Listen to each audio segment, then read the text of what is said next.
Welcome to my YouTube channel. तो कैसे हैं? बहुत अच्छे से होंगे, पढ़ाई अच्छे से चल रही है। देखो, कुछ बच्चों का डाउट ये होता है कि हमें क्वेश्चंस में डाउट है तो हम कहाँ से कैसे उसको पूछें, सॉल्व करें। तो तुम कमेंट में बताओ किस टॉपिक में डाउट है, या फिर कोई चैप्टर है तो वो बताओ।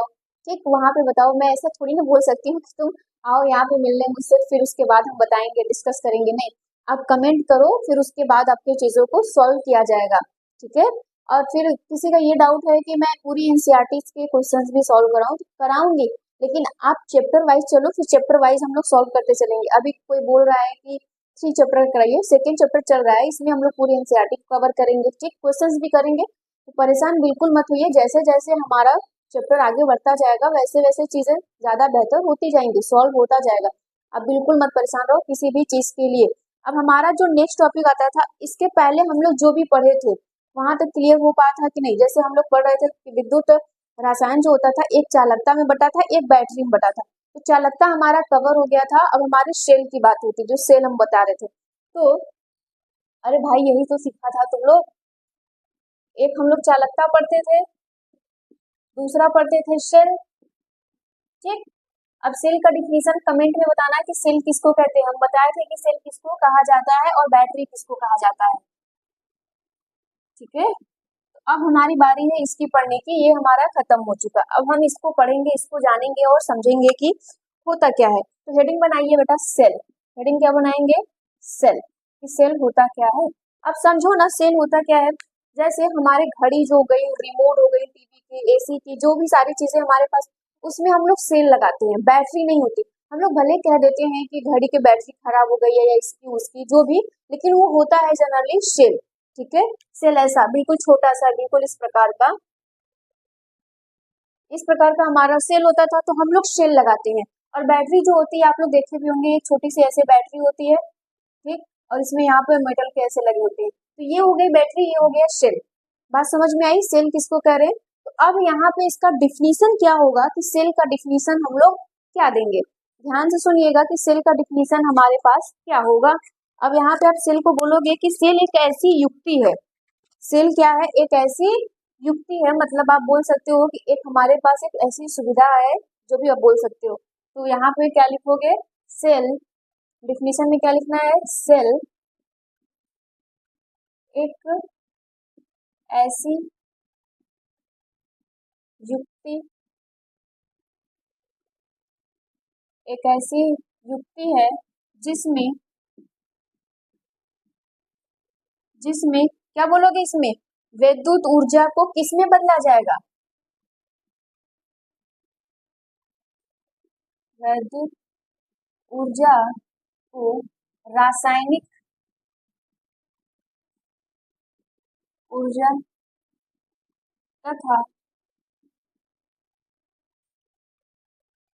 या फिर या कर लो रासायनिक ऊर्जा में, या कर लो यहाँ पे रासायनिक ऊर्जा में, या रासायनिक ऊर्जा को, या रासायनिक ऊर्जा को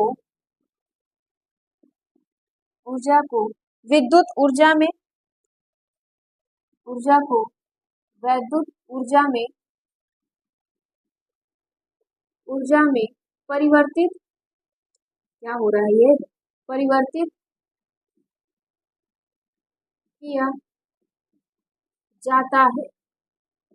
ठीक, बात समझ में आई? क्या बोला जा रहा है? सेल एक ऐसी युक्ति है, आपके पास एक ऐसी वस्तु है, या आप बोल सकते हो कि युक्ति है, जिसमें विद्युत ऊर्जा को रासायनिक ऊर्जा में और रासायनिक ऊर्जा को विद्युत ऊर्जा में प्रयोग किया, परिवर्तित किया जाता है। क्लियर हो पाएगा कि नहीं यहाँ पे? तो अब हमें इसी में पढ़ना है कि बेटा, आप सेल भी कितने प्रकार के होते हैं। सेल भी इसमें 2 टाइप्स के। सेल भी कितने होंगे? इसमें 2 प्रकार के होंगे। पहला कौन होगा? आप बोलोगे विद्युत अपघटनी सेल। कौन होगा? विद्युत अपघटनी सेल। ठीक। दूसरा कुछ इस प्रकार का होगा, रासायनिक अपघटनी सेल। बोलो, विद्युत रासायनिक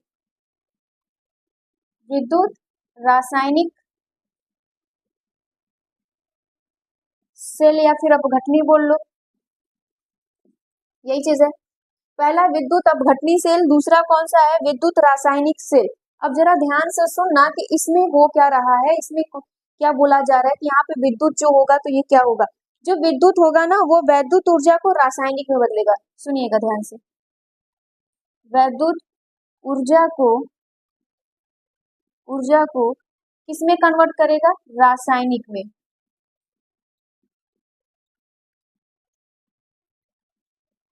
ठीक, विद्युत ऊर्जा को ये किसमें कन्वर्ट कर रहा है, रासायनिक ऊर्जा में। और ये क्या करेगा, रासायनिक ऊर्जा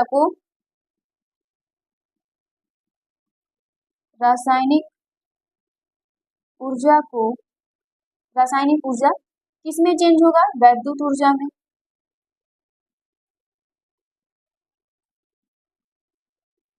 ठीक है कि नहीं, बोलो, यहाँ पे विद्युत कर दे, ये इसमें परिवर्तित होगा। यहाँ पे कोई समस्या होनी नहीं चाहिए। अब ध्यान से सुनना, इसमें कुछ आगे जो ऐसी चीजें बताई जाएंगी जिनको समझना बहुत जरूरी है, क्योंकि क्वेश्चंस पूछे गए हैं। अब इसका अगर डिफिनीशन आपसे बोला जाएगा तो क्या करोगे, डिफिनीशन अगर बोला जाएगा तो आपको क्या करना पड़ेगा। देखो, जो विद्युत ऊर्जा है तो इसका समझो ध्यान से, जो हमारे पास विद्युत ऊर्जा है ना, यहीं से तुम्हें समझने की जरूरत है। विद्युत जो ऊर्जा हमारे पास होगी वो स्वतः काम नहीं करेगी। इसका मतलब ये है कि वो बिना किसी की मदद का वो काम नहीं करेगा, उसको किसी न किसी की जरूरत होगी।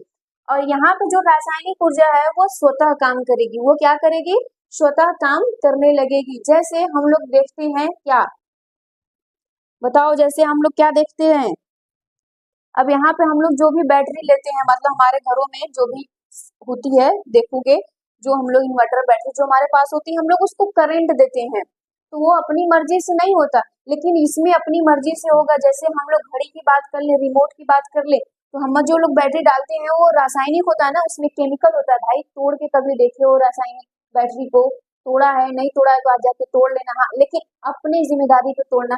ऐसा नहीं है कि हम बैटरी तोड़ दे, क्या पता घर में पिटा उठा गए, फिर उसके बाद ये हो कि मैम तो बताई थी कि तोड़ दो। ऐसा नहीं करना है, अपने हिसाब से करना। तो वहाँ पे रासायनिक ऊर्जा को हम लोग विद्युत ऊर्जा में बदल रहे हैं, वो स्वतः हो रहा है। ऐसा थोड़ी ना होता है कि घड़ी को लगा दिए, रोज उसको चार्ज करते हैं तभी तू चलेगा, अब तू चल, ऐसा नहीं ना है।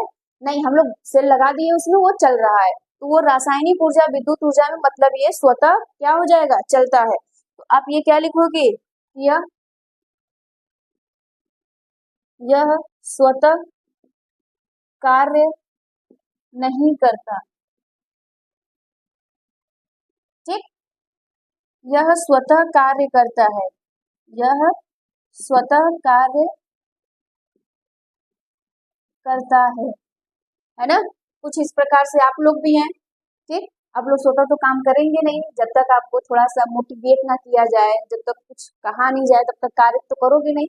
तो यहीं पे चीजें वही है कि ये अपनी मर्जी से काम नहीं करेगा, और ये अपनी मर्जी से काम करेगा तो हम लोग किस कैटेगरी के हैं, इस वाले कैटेगरी में आते हैं ना। ठीक, बहुत मुस्कुरा रहे होंगे कुछ लोग कि हाँ मैम एकदम सही बोली। अब देखो यहाँ पे क्या होता है कि इसमें डिफिनीशन इसका क्या लिखोगे, यह विद्युत अपघट्ट की प्रक्रिया पर कार्य करता है। यह किस प्रक्रिया पे कार्य करता है, विद्युत अपघट्ट की प्रक्रिया पर यह काम करेगा। और फिर क्या होगा, इसमें एक इलेक्ट्रोड एक कैथोड होगा।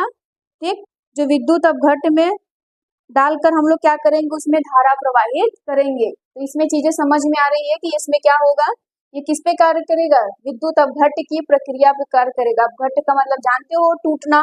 ठीक, तो हम लोग इलेक्ट्रोडों को क्या करेंगे, उसके विलयन में डालेंगे, फिर वहां से करंट पास करवाएंगे, फिर देखेंगे कि इसके साथ होता क्या है। तो यहाँ तक जल्दी से नोट करो। चलो इसको समझो, यहाँ से समझने के बाद हम क्वेश्चंस को बड़े आसानी से कर लेंगे। ये क्या बोला जा रहा है, यह विद्युत अपघट्ट की प्रक्रिया पर कार्य करता है। किसकी प्रक्रिया पर कार्य करता है, विद्युत अपघट्ट की प्रक्रिया पर। इसमें एक एनोड तथा एक कैथोड होगा ना, एक एनोड एक कैथोड होगा।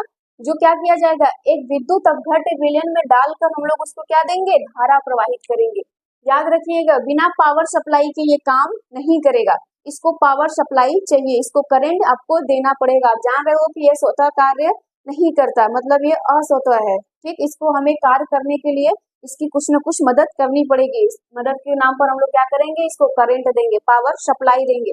अब डायग्राम से समझो, यहाँ पे देखो ध्यान से, ये हमने क्या लिया,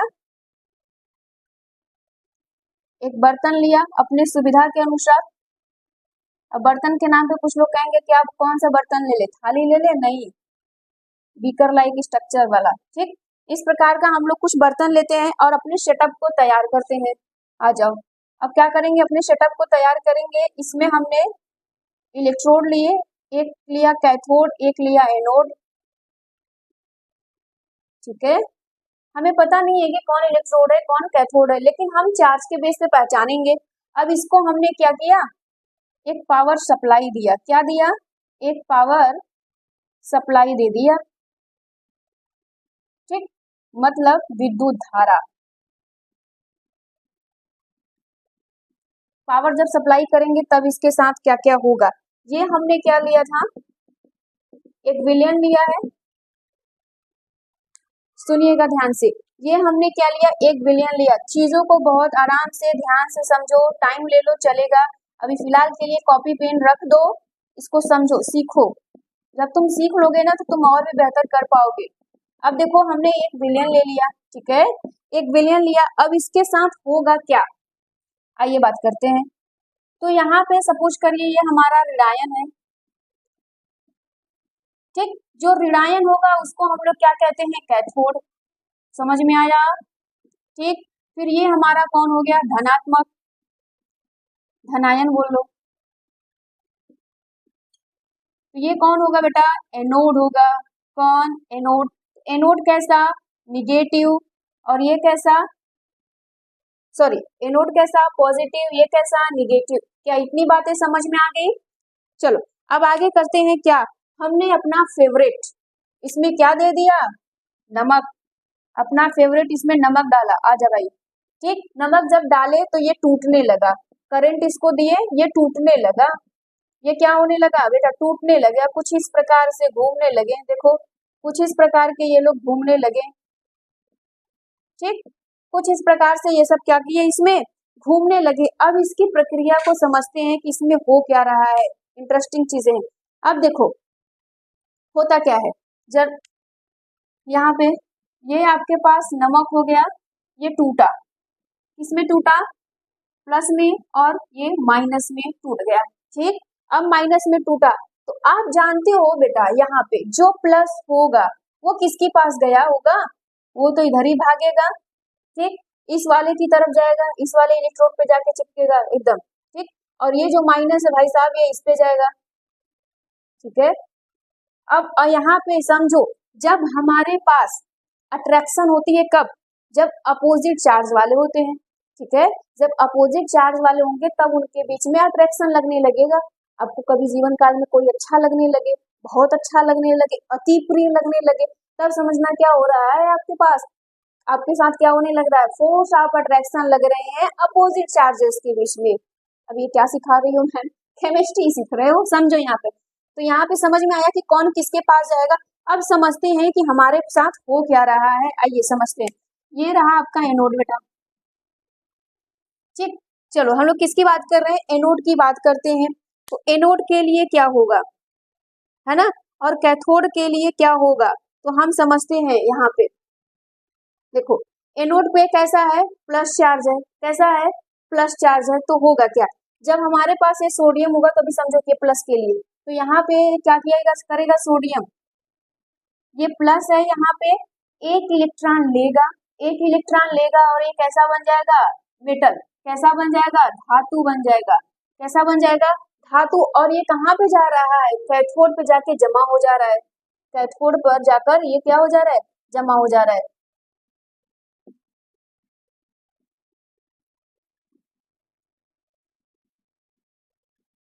ठीक, कैथोड पर ये जाकर जमा हो जा रहा है, तो इसका मतलब ये क्या हो रहा है, ये कैथोड की तरफ जा रहा है। ठीक, अब यहाँ पे समझो कि ये हो क्या रहा है। अब आओ समझते हैं, कैथोड की बात करते हैं। कैथोड का मतलब निगेटिव, कैथोड का मतलब निगेटिव हो रहा है। तो निगेटिव कौन है भाई साहब, इधर समझो, निगेटिव यहाँ पे कौन हो रहा है, निगेटिव कौन है, क्लोरीन है। निगेटिव कौन है, क्लोरीन है। ये आपके पास रहा क्लोरीन, ये रहा आपके पास क्लोरीन।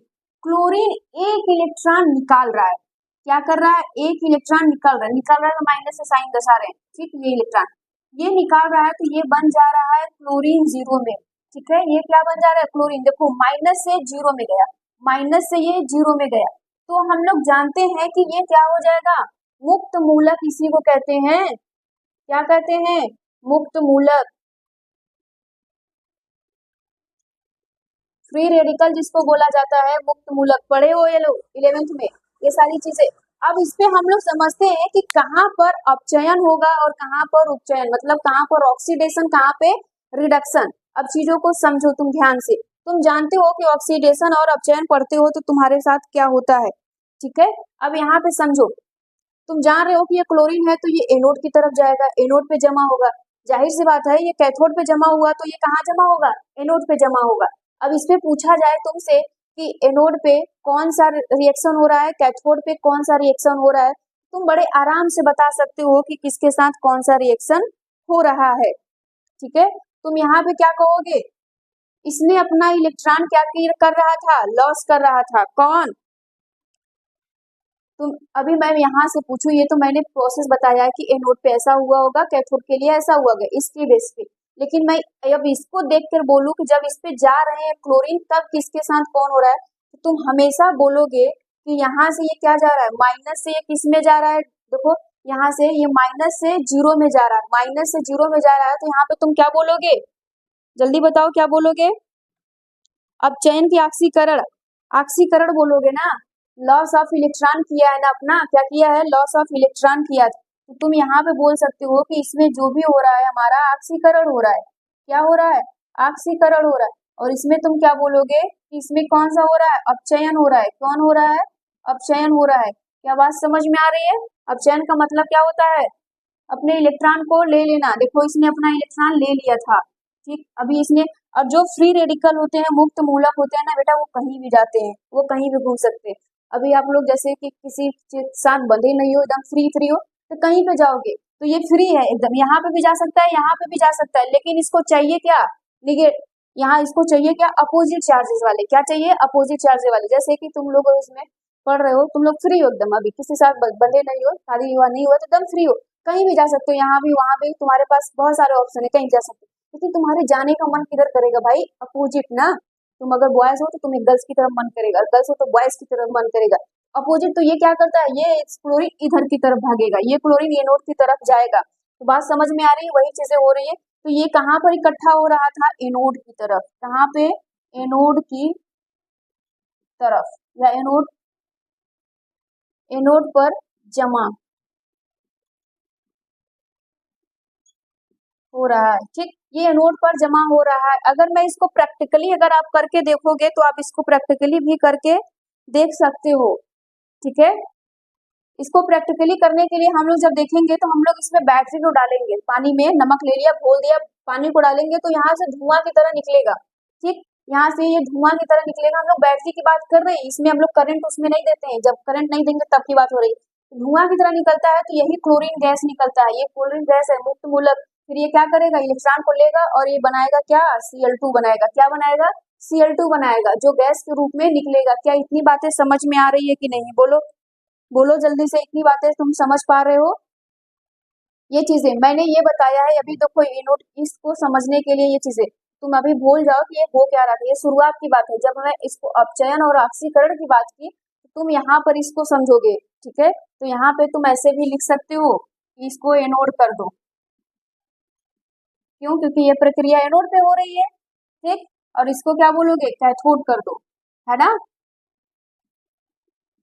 इसको क्या बोलोगे कि ये कैथोड, क्योंकि ये तो कैथोड पे जा रहा है, तो ये ऐसा चीज बोला जा रहा है। तो अब तुम इसको देखो कि ये क्या यहाँ से हुआ था, ये क्या किया था, पॉजिटिव से शून्य में गया है, इसके पास कोई भी अभी इलेक्ट्रॉन नहीं है।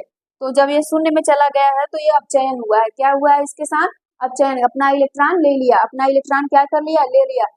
तुम एक टाइम के बाद ये देखते हो बेटा, अगर बैटरी में देखोगे तो जिधर की तरफ धातु लगता है ना, तो वो अपना इलेक्ट्रॉन लेता जाता है। जब इलेक्ट्रॉन लेता जाएगा तो ये प्लेट मोटी होती जाएगी, ये प्लेट क्या होती जाएगी, मोटी होती जाएगी, और यहाँ से इलेक्ट्रॉन को अपने लेकर भाग रहा है, ठीक है, अपना लेकर ये उड़ेगा, खत्म होगा। तो ये एक टाइम के बाद पतली होने लगती है, ये वाला एक टाइम के बाद पतली होने लगती है। यही प्रोसेस हमारे पूरे बैटरी में चलता रहता है। तो क्या मेरी बातें यहाँ तक समझ में आ रही है, अगर देखो डाउट होगा तो जरूर बताना, समझ गए हो तो इतना नोट कर लो जल्दी से।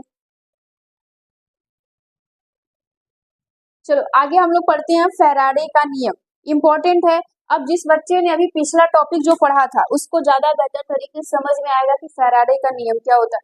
फैराडे के नियम किससे रिलेटेड है बताओ। फैराडे का जो नियम होता है वो विद्युत अपघटन से रिलेटेड है। जो भी फैराडे ने अपना नियम दिया था वो किससे संबंध रखता है, विद्युत अपघट से संबंध रखता है। और इस संबंध से उन्होंने दो नियम दिए थे, कौन, फैराडे ने। ठीक, तो हेडिंग क्या बनाएंगे, फैराडे। ये इंपॉर्टेंट है, याद रखना। ये रहे फैराडे साहब, इन्होंने दो नियम दिए किसके संबंध में, तो क्या लिखोगे, फैराडे ने विद्युत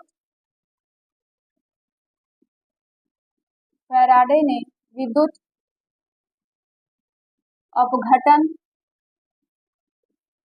से संबंधित दो नियम दिया। ठीक है, इन्होंने दो नियम दिया है या फिर दिया। फैराडे ने विद्युत अपघटन से संबंधित दो नियम दिया। पहला नियम क्या है, आओ जानते हैं। प्रथम नियम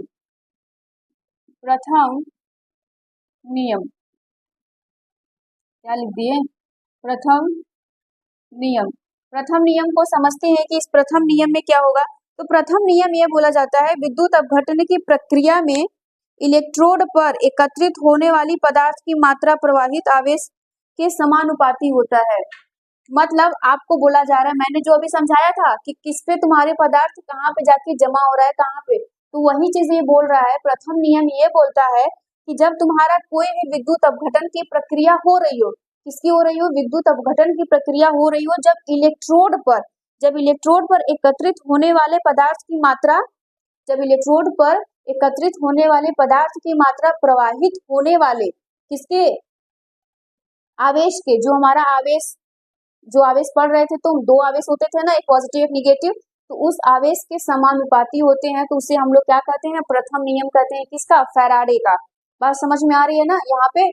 तो इसका मतलब ये है कि जो हमारा आवेश फ्लो हो रहा है और वो जो इलेक्ट्रोड पे कलेक्शन हो रहा है, ठीक है, जो कलेक्शन हो रहा है, जो जम रहा है वहां पे जाके, उसके दोनों के बराबर होना चाहिए। अगर एक घटेगा तो दूसरा भी घटना चाहिए, दूसरा भी बढ़ेगा तो दूसरा भी बढ़ना चाहिए, यही चीज में बोला जा रहा है। तो नियम क्या है, लिखिएगा इसको, नियम को लिखो फिर समझो। आज समझते हैं यहाँ पे क्या बोला जा रहा था। विद्युत अपघटन की प्रक्रिया में इलेक्ट्रोड पर एकत्रित होने वाले पदार्थ की मात्रा प्रवाहित आवेश के समानुपाती होता है। ठीक, पदार्थ वही जो हम लोग विद्युत अपघटन पदार्थ इसमें मिलाएंगे, वो कहाँ पे एकत्रित होगा, इलेक्ट्रोड पर एकत्रित होगा ना। देखो, कुछ गैस के रूप में उड़ जाएंगे, कुछ इलेक्ट्रोड पर एकत्रित होंगे। तो इलेक्ट्रोड पर एकत्रित कौन होगा, धातु जो होंगे वही तो इलेक्ट्रिक होगा, तो वहां पे एकत्रित होगा। तो यहाँ पे इसके क्या बोला जा रहा है कि समानुपाती होता है, मतलब पदार्थ के समानुपाती। तो मतलब ये जो हमारा पदार्थ हो रहा है उसका भार द्रव्यमान होगा, और यहाँ पर क्या होगा, समानुपाती, और प्रवाहित धारा Q। ठीक है, प्रवाहित धारा Q। अब Q ये मैंने बोला तो ये मत समझना कि क्यों, मैं पूछ नहीं रही, ये बता रही हूँ कि ये Q है। ठीक, फिर यहाँ पर अब Q की वैल्यू क्या होती है, अब Q इज इक्वल टू क्या होता है, Q इज इक्वल टू क्या होता है, जल्दी से बताओ, IT क्या होता है, IT, I क्या है, करंट है, और T क्या है, टाइम है। ठीक, यहाँ पर टाइम से बोला जा रहा है। अब यहाँ पर समझो, क्या हम इस Q की वैल्यू यहाँ लिख सकते हैं, बोलो हाँ या ना, बोलो जल्दी से, लिख सकते हैं, बिल्कुल लिख सकते हैं। तो यहाँ क्या आ जाएगा, W डायरेक्टली प्रोपोर्शनल क्या हो जाएगा, IT, क्या हो जाएगा, IT हो जाएगा, कुछ इस प्रकार। अब ये कांस्टेंट हटाना पड़ेगा ना, सॉरी, ये प्रोपोर्शन हटाने के बाद हम लोग क्या करेंगे, कांस्टेंट लगाएंगे। तो कांस्टेंट यहाँ पे Z लगा देते हैं, तो ZIT हो गया, क्या हो गया, ZIT हो गया। अब जहां Z क्या है, विद्युत रासायनिक तुल्यांक है, सॉरी, Z जो तुम्हारा क्या है, समानुपाती नियतांक बोल सकते हो इसको, क्या बोल सकते हो, समानुपाती नियतांक भी बोल सकते हो।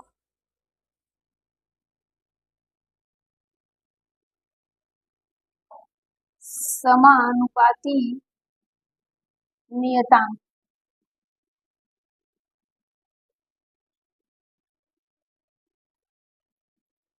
ठीक, समानुपाती नियतांक होता है। और उसी जेड को हम लोग विद्युत रासायनिक तुल्यांक भी कह सकते हैं, विद्युत रासायनिक तुल्यांक भी कह सकते हैं। अब आते हैं कि आगे की इसकी प्रक्रिया क्या होती है। यहाँ तक तो तुमने समझा था अब इसके बाद हम लोग जानेंगे द्वितीय नियम क्या होता है। यहाँ पे समझते हैं कि इसके बाद द्वितीय नियम क्या होता है। तो ये पहला नियम समझ में आया, ये तुम्हारा क्या था, पदार्थ का जो भी तुम द्रव्यमान ले रहे हो वो चीज है। जेड क्या है, समानुपाती नियतांक, जिसको हम लोग क्या बोलते हैं, विद्युत रासायनिक तुल्यांक बोलते हैं। आई तुम्हारा क्या है, करंट है। टी क्या है, यहाँ पे टाइम है। ठीक, ये बात समझ में आ रही है। तो यहाँ तक जल्दी से नोट करो, फिर आगे बढ़ते हैं हम लोग। इसको आइए इसको समझते हैं। देखो यहाँ पे इस नियम के अनुसार समान धारा, क्या बोला जा रहा है, समान धारा समान समय तक प्रवाहित करने पर इलेक्ट्रोडों की बात हो रही है, इलेक्ट्रोड की नहीं। इसमें 2 इलेक्ट्रोड हो सकते हैं, ठीक। पर मुक्त होने वाली पदार्थ की मात्रा, मुक्त होने वाली पदार्थ की मात्रा जो हम लोग पीछे समझ चुके हैं, तुल्यांकी भार के समानुपाती होता है। तुल्यांकी भार के यहाँ पर क्या होगा, समानुपाती होगा। तो इसका मतलब ये है कि यहाँ पर चलो ऐसे समझते हैं। देखो कुछ इस प्रकार से हमारे 2 सेटअप तैयार करो, इस प्रकार से हमारे 2 सेटअप तैयार होंगे। ये इलेक्ट्रोडों की बात हो रही है, ठीक। 2 इलेक्ट्रोडों की यहाँ पे बात हो रही है। इस तरीके से इसको पहला कर दो, इसको क्या कर दो, दूसरा कर दो, ठीक। तो यहाँ पर यही चीज बोला जा रहा है कि इलेक्ट्रोडों पे, तो तुम किसी को क्या कहोगे, W1, ठीक। और यहाँ पे इसको क्या कहोगे, E कहोगे, E1। समान करंट की बात हो रही है, टाइम की बात हो रही है अभी। फिर यहाँ पे W2 हो जाएगा और E2 हो जाएगा। बोलो हाँ या ना, होगा कि नहीं। तो यहाँ पे समानुपाती होता है, तो यहाँ पे क्या बोलोगे, W1 डायरेक्टली प्रोपोर्शनल E1। ये तुम्हारा क्या हो जाएगा, पहला समीकरण। और दूसरे चीज के लिए, दूसरे इलेक्ट्रोड के लिए भी यही चीज होगा। तो यहाँ पे क्या हो जाएगा, W2 डायरेक्टली प्रोपोर्शनल E2। ये समीकरण 2 हो गया। अब हम लोग जानते हैं कि यहाँ पे क्या करना है हमें, तो हम लोग क्या करेंगे, समीकरण 1 में समीकरण 2 से भाग देने पर यहाँ पे क्या करोगे, समीकरण 1 में समीकरण 2 से, समीकरण 2 से भाग देने पर, जब हम लोग यहाँ पे भाग देंगे तब क्या हो जाएगा, तो क्या होगा, इससे हम लोगों को इसको भाग देना है। तो यहाँ पे क्या हो जाएगा, W1 अपॉन W2। बोलो, फिर यहाँ पे क्या हो जाएगा, is equal to E1 upon E2।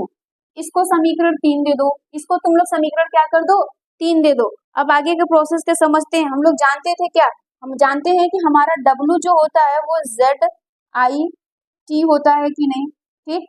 तो यहाँ पे W1 के लिए है, तो यहाँ पे Z1 हो जाएगा। क्या हो जाएगा, Z1। I और T समान होगा, क्योंकि बोला जा रहा है धारा भी समान होनी चाहिए और समय भी समान होना चाहिए, ठीक। तो यहाँ पर वही चीज करोगे। तो यहाँ पे तुम क्या करोगे, यहाँ पे W1 के लिए क्या लिखोगे, जल्दी से बताओ। यहाँ पे ये तुम्हारा W था, तो W1 के लिए तुम क्या लिखोगे, Z1 IT। और W2 के लिए क्या लिखोगे, Z2 IT। ये हो गया। अब इसके बाद हम लोग क्या करेंगे, इसमें जल्दी से बोलो, समीकरण 3 में W1 और W2 का मान रखेंगे। यहाँ से ऐसे समीकरण